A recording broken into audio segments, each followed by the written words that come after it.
é importante saber que o fundamento constitucional da incriminação dessa conduta é o inciso 2 do artigo 5º da Constituição Federal. Porque na nossa lei máxima, na lei das leis, na nossa Bíblia política, está disposto, estabelecido, que ninguém será obrigado a fazer ou deixar de fazer alguma coisa, senão em virtude de lei. Esse é o fundamento constitucional que tem por base a incriminação dessa conduta, ok?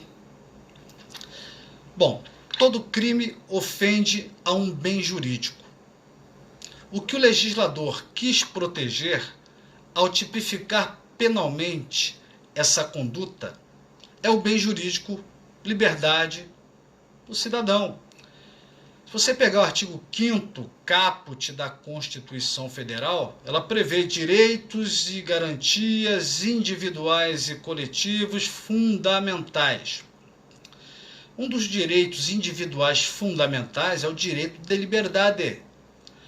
E esse direito de liberdade ele vai se irradiar por vários aspectos. Não é só liberdade de locomoção. É liberdade de locomoção, liberdade de manifestação do pensamento, é liberdade religiosa, é liberdade de trabalho, você pode escolher o trabalho que você quiser. E é liberdade de fazer, né, ou deixar de fazer o que você quiser. Óbvio que nenhum direito é absoluto. Sempre nós temos aí a ideia de algum limite. Bom, sujeitos do crime. Quem pode ser sujeito do crime? Qualquer pessoa. É crime comum. Ou seja, o legislador, ao tipificar penalmente essa conduta, ao prever como crime, não exigiu uma qualidade especial. Então qualquer um pode ser autor desse crime. Mas se for um funcionário público, dane-se. Agora, se eu falar um funcionário público no exercício da função, ou em razão da função, aí nós já temos um crime de abuso de autoridade. Eu, como delegado, de repente, eu quero te obrigar, eu quero te constranger a ir para casa. Esquece até esse momento do coronavírus, porque até tem aí decretos determinando o isolamento, proibindo a circulação em praças, em parques, mas tirando esse momento de excepcionalidade. Eu, delegado, chego no meio da rua, no meio da noite, e falo assim, gente, todo mundo para casa. Ah, mas não vou embora não. Aí eu dou um tapão no meio da cara da pessoa, vai embora, então eu vou te meter a porrada. Eu não estou praticando apenas uma lesão corporal. Eu não estou praticando apenas um constrangimento ilegal. Não, eu estou praticando abuso de autoridade. Então cuidado, porque aí no caso nós temos o princípio da especialidade para resolver esse aparente conflito. Porque nós temos uma situação, um delegado, de forma desarrazoada, obrigando alguém a ir para casa, mediante um emprego de violência.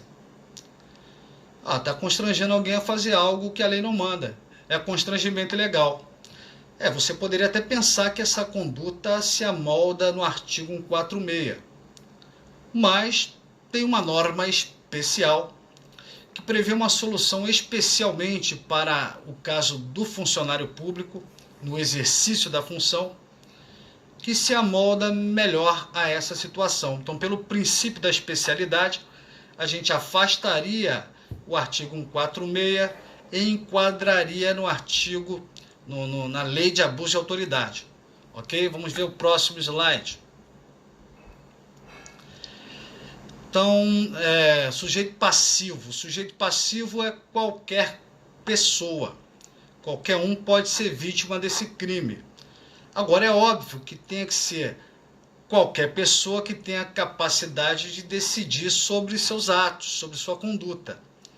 Porque se você tem uma criança menor, por exemplo, de 5 anos, e você é o responsável legal, é o pai, é a mãe, é a pessoa que tem a guarda, é a pessoa que tem o dever de cuidado por ser babá, pelo cuidador, ser um enfermeiro, aí você pode obrigar a pessoa a fazer algo, porque essa pessoa com 5 anos ainda não tem a capacidade de decidir pelos seus atos, ainda não tem essa capacidade de autodeterminação, ok? Então temos que ser razoáveis. Bom, a pergunta é, e o doente mental? O doente mental pode ser vítima desse crime?